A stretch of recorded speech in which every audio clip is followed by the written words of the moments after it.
ध्यान किसके कारण टूटा? ध्यान दो जगह पर टूटता है।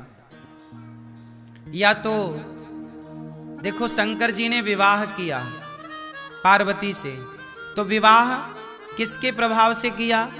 काम के प्रभाव से कि राम के प्रभाव से? शंकर जी काम को जलाकर राख कर चुके हैं, तो काम का तो प्रभाव हो गया खत्म। शंकर जी ने विवाह तो किया है, लेकिन पहले किसको जलाया? काम को जलाया।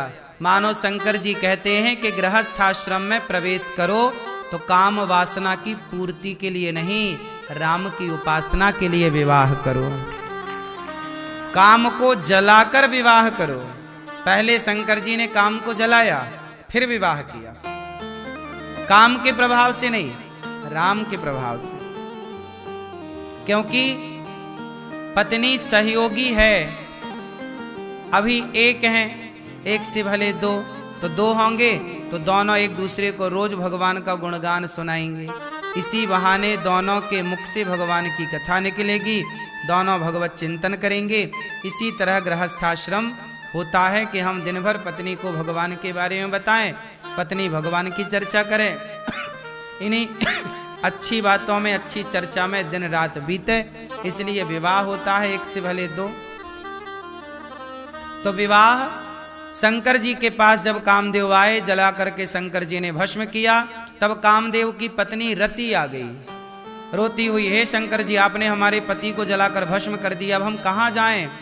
तब शंकर जी ने कहा कि अभी तक तुम्हारे पति शरीर से थे, अब बिना शरीर के प्रभावशाली रहेंगे।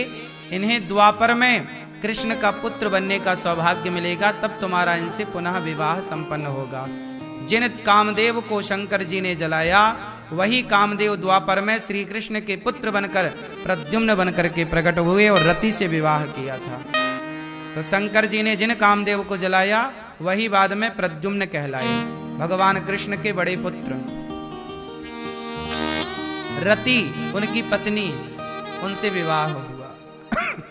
अब शंकर जी का ध्यान हो गया भंग। तब भगवान विष्णु प्रकट भये, शंकर जी से कहा, शंकर जी आप विवाह कर लो।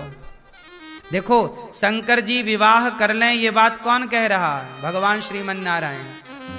हे भोलेनाथ आप विवाह कर लो। क्यों क्यों कर लें? हमारी आज्ञा है।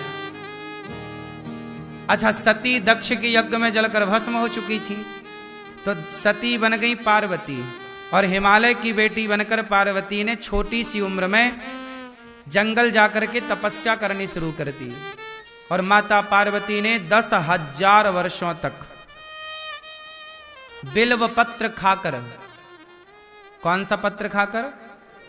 बिल्व पत्र खाकर जंगल में तपस्या की। और जब सप्तऋषि गए तो सप्तऋषि ने कहा पार्वती जी से कि आप किनसे विवाह करना चाहती हैं?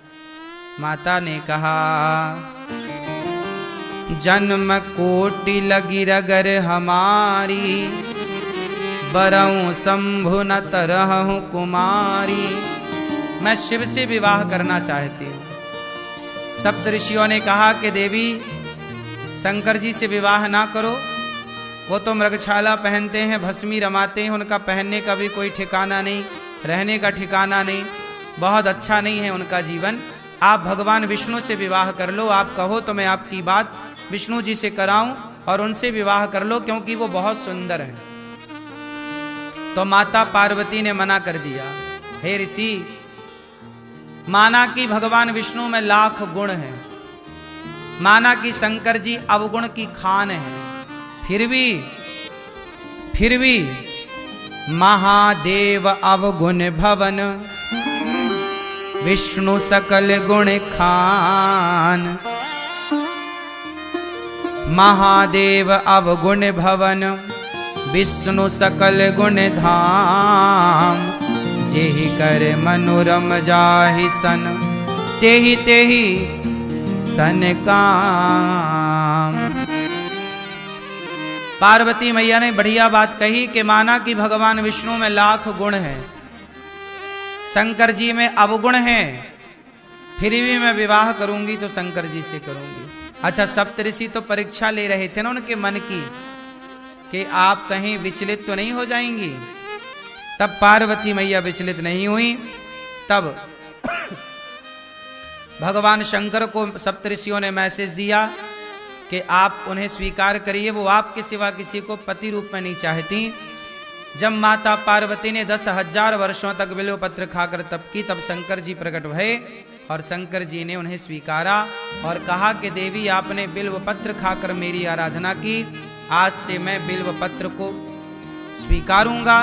तब से भगवान शंकर को बिल्व पत्र चढ़ने लगी। बिल्व पत्र बहुत प्रिय है क्योंकि माता पार्वती ने इसे खाकर, पत्ते खाकर 10,000 वर्ष गुजारे थे, इसलिए शंकर जी को बिल्व पत्र चढ़ती है।